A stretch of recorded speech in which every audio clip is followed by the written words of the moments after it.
Hi everybody, today we've got a great hypothetical 2024 matchup. It's going to be Gavin Newsom for the Democrats up against Glenn Youngkin for the Republicans. This was suggested to me a while back in the comments, so let's dive right into it. And these are two governors. Their names have both been thrown around as potential presidential candidates, and you could always take a look at the polling right now, but the trick is to try to project what it would be in 2024. And given that it's so far out, I generally try to assume it's going to be more of a neutral type of environment. Of course, if it was red-leaning or blue-leaning, that would easily change the result. I'm also not considering there was a contentious primary between Newsom and Biden and Trump and Youngkin. To make it simple, we're going to just assume those two were the nominees. So both of these guys are a little bit younger, and Youngkin has seemed to maintain relative popularity in Virginia. Of course, that could always fluctuate, just like Newsom. He's been up, then I've seen him down, but I'm going to assume they run a serious national campaign, and they try to stake out reasonable positions to bridge the two coalitions. Newsom with progressives and the establishment, and Youngkin also with the establishment and the Trump base. I think they're both capable of doing it and trying to appeal more toward the center. So let's not waste a lot of time. Let's get into the map. I am using the new version of the map simulator. Maybe I keep it up. Maybe I try to go back. Anyway, let's get started here in Alaska. That I think will be over 10 and safe for Youngkin. Hawaii, safe for Newsom. The West Coast, Washington, Oregon, California, that is going to stay safe blue for Newsom. How about Nevada? Here's the purple state. I think it would completely depend on the national environment. It does border Newsom's state of California. That could be an asset or a liability depending on how you look at it. But the state has yet to vote for a Republican for president in recent elections,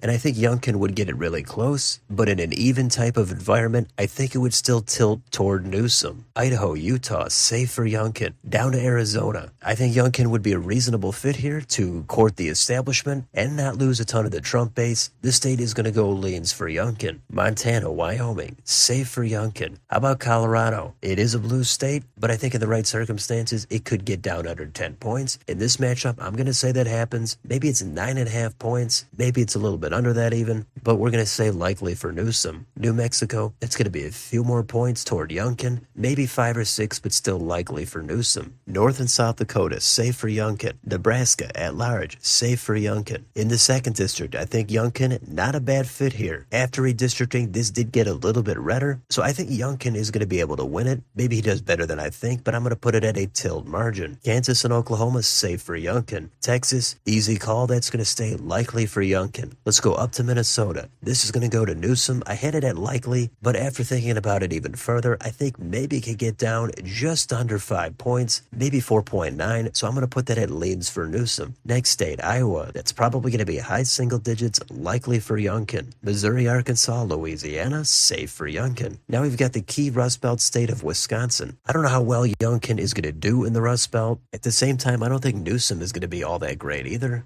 but given how the state has become much redder in the presidential elections, and Youngkin is a decent candidate, I think he's going to be able to pick the state up by a tilt margin. Illinois, that's still going to be over 10, maybe 12 or 13, safe for Newsom. Now we've got Michigan. Usually I think the Democrat does a little bit better here than Wisconsin. Union support is going to be key. That's probably going to put Newsom over the top, but I do think it would be competitive. I'm going to say a tilt for Newsom. Indiana, safe for Youngkin. Kentucky, Tennessee, Mississippi, Alabama, also safe for Youngkin. Down to Florida, this is going to be over 5. It's going to be likely for Youngkin. North to Georgia. Here's a state that used to be red, but Donald Trump caused the Atlanta suburbs to drift hard toward the left. Youngkin, I think, would be able to bridge that gap, and he's going to win it at least by 1 or 2 points, so we're going to say leans for Youngkin. South Carolina, safe for Youngkin. North Carolina, leans for Youngkin. Let's go to Ohio. That's going to also be high single digits, likely for Youngkin. West Virginia, that is going to be safe for Youngkin. All the way to the corner, Maine at large, that is going to be likely for Newsom. The 1st District, safe for Newsom. The 2nd District, likely for Youngkin. Next door, we've got New Hampshire. This is a real close call. Youngkin is the kind of guy that could win the state, but this is a bluer state for presidential elections. I did go back and forth on this, so I could go either way, but I ended up going with a tilt for Glenn Youngkin. Now the blue states, Vermont, New York, Massachusetts, Connecticut, Rhode Island, New Jersey, Delaware, Maryland, and Washington, D.C. Newsom is going to get those by a safe double-digit margin. Next, Pennsylvania. I think this would also be extremely competitive, and you could go back and forth endlessly on it, but eventually I I landed on a tilt for Newsom. Last state, Glenn Youngkin's home state of Virginia. Even though Youngkin has been much more popular than I anticipated in his home state, and he ended up not having a great night with the state legislator elections, I think he would do better here than almost any other candidate. However, Northern Virginia, I think on a presidential level, the turnout would be high, and governor is a little bit different than president. So I think it would get down maybe only to 1 or 2 points, but I still think Newsom is going to get it by a lean margin. So the final total is Glenn Youngkin pulls out the win with 277, Gavin Newsom 261. And this is pretty close. There's a ton of different factors that you might emphasize or downplay, and your map is probably going to look a little bit different. And all the usual issues are the same, the running mate, and all the usual economic and cultural issues are going to be on the table. I think more of the economic ones are going to favor Newsom. I think more of the cultural are going to favor Youngkin. There's always exceptions. They're both going to want to get that blue-collar working class vote, especially in the Rust Belt. They're going to be down there with their sleeves rolled up. Now, is that going to work? Maybe.